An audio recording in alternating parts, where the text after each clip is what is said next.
ისეთი ფსიქოლოგიური აშლილობები, როგორიცაა დეპრესია, შფოთვა, ბიპოლარული აშლილობა და შიზოფრენია, საკმაოდ გავრცელებული მდგომარეობებია და ისინი გავლენას ახდენენ მილიონობით ადამიანზე მსოფლიოს მასშტაბით.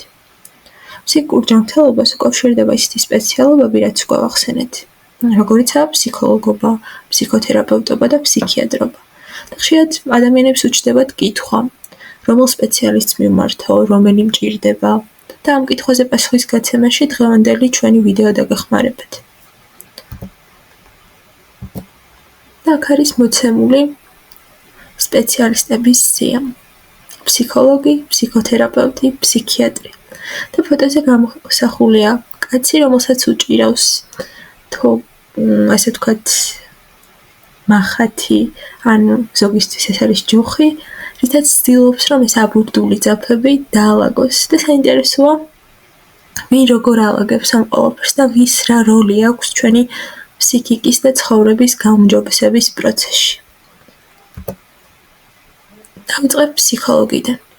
ზოგადად ფსიქოლოგია შეისწავლის ინდივიდის ქცევებს და ფსიქიკურ პროცესებს. ეს არის მეცნიერული შესწავლა და ფსიქოლოგიის მიზანია აღწეროს, ახსნას, პროგნოზირება გაუკეთოს და გააკონტროლოს კლიენტის, იგივე ადამიანის ქცევები.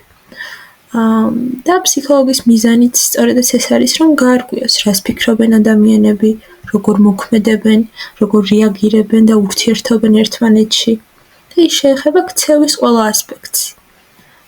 და ამასთანავე ქცევის უკან დგომ მოტივებს, რამ გამოიწვია ესე თუ ის ქცევა, ამ ქცევის უკან რა აზრები და გრძნობები, დამოკიდებულებები არსებობს. რაც შეეხება ფსიქოლოგის განათლებას, ძალიან საპასუხისმგებლო პროფესია და სპეციალობა. შესაბამისად, ფსიქოლოგს უნდა ჰქონდეს მაგისტრის ხარისხი ფსიქოლოგიაში, კლინიკური, სოციალური განვითარების ან სხვა მიმართულებით. არ აქვს მნიშვნელობა, ფსიქოლოგს შეუძლია რომ იმუშაოს სკოლაში, ბაღში, მაგალითად კლინიკურ ფსიქოლოგს შეუძლია რომ გარკვეული ფსიქოლოგიური ტესტირებები ჩაატაროს და შეაფასოს ფსიქოლოგიური პრობლემები, დიაგნოსტირება გაწიოს. თუმცა ფსიქოლოგი არ ნიშნავს იმას, რომ მედიკამენტებს ნიშნავს ის. ეს მისი კომპეტენცია არ არის. და ფსიქოლოგი კლიენტს თავაზობს ფსიქოკონსულტაციას. რაც გულისხმობს იმას, რომ ფსიქოლოგის პრივილეგია და მოვალეობაა, რომ მისცეს რჩევები და რეკომენდაციები გაწიოს.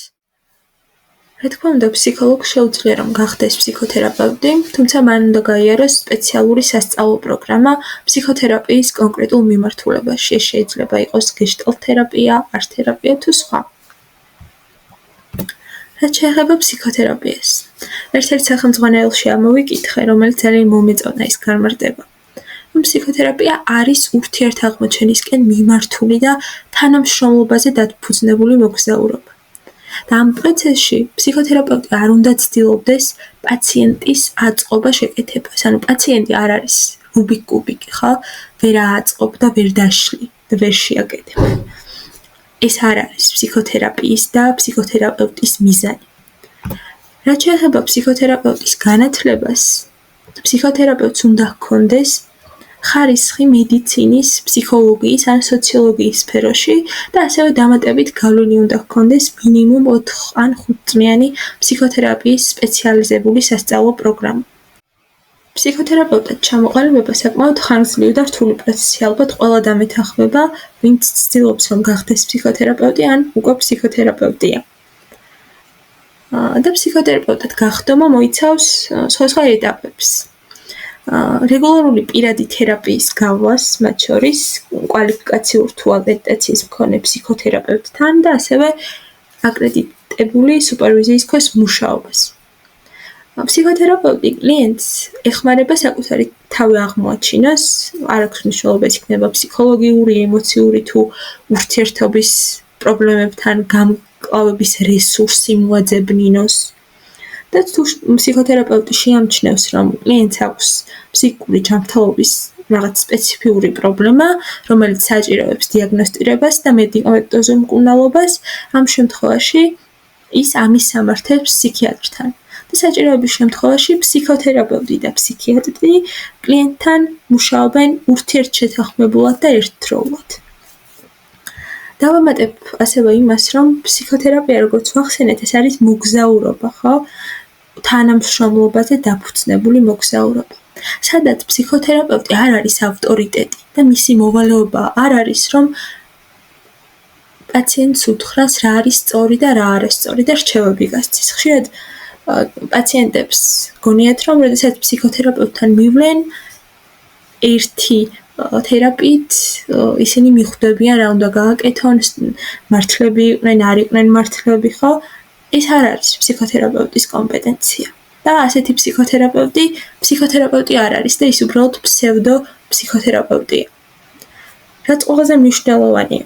მეორე საკითხიც დგას ხოლმე, ხშირად მეგობრებს, მშობლებს ან ოჯახის ნებისმიერ წევრს მიყავთ ხოლმე ძალით, ხო? და ასეთ შემთხვევაში ორმხრივობა, ეს რეციპროკულობას, რასაც ვეძახით, და ნდობა არ არსებობს ფსიქოთერაპევტსა და პაციენტ შორის. და რთული იქნება ამ პროცესის გაძღოლა, თუ თვითონ პაციენტს არ სურს, რომ მივიდეს ფსიქოთერაპევტთან. რაც შეეხება ფსიქიატრს. ფსიქიატრს შეუძლია ფსიქიკური ჯანმრთელობის ამა თუ იმ პრობლემის, მაგალითად შფოთვისი აშლობის, ბიპოლარული აშლობის, შიზოფრენიის დიაგნოსტირება და სიმპტომების შესაბამისად მედიკამენტებით მკურნალობა. სწორედ ამით განსხვავდება ფსიქოლოგებისა და ფსიქოთერაპევტებისგან ფსიქიატრი, რომელიც ნიშნავს მედიკამენტებს.